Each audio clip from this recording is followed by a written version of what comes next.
रमेश एक बूढ़ा पोस्टमैन था। 35 सालों तक उसने एक ही कस्बे में चिट्ठियां बांटी। वो हर घर की कहानियों को जानता था।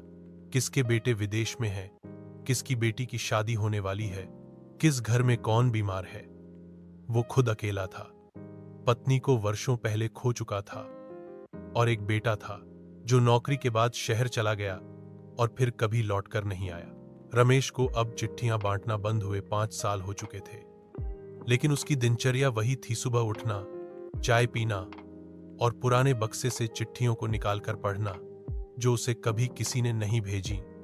असल में वो हर दिन उन चिट्ठियों को खुद लिखता था, अपने बेटे के नाम, जो कभी जवाब नहीं देता।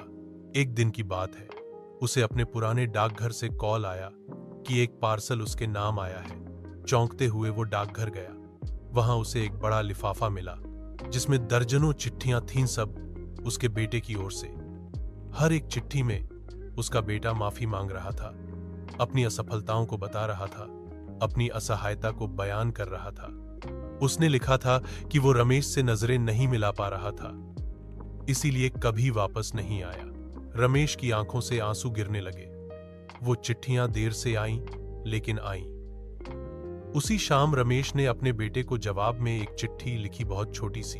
बेटा, देर कभी नहीं होती अगर दिल में सच्चाई हो। मैं आज भी यही हूं, इंतजार में। कुछ हफ्तों बाद गांव में एक कार रुकी। एक आदमी उतरा और चुपचाप रमेश के पास आया। कोई शब्द नहीं कहे गए, सिर्फ गले मिलना हुआ। कई सालों का सूनापन एक आलिंगन में भर गया। उस दिन कोई चिट्ठी नहीं बांटी गई, लेकिन एक अधूरी कहानी पूरी हो। जिंदगी की सबसे लंबी दूरी मीलों में नहीं, दिलों की खामोशी में होती है। लेकिन एक सच्ची माफी और एक खुले दिल से हर दूरी मिट सकती है।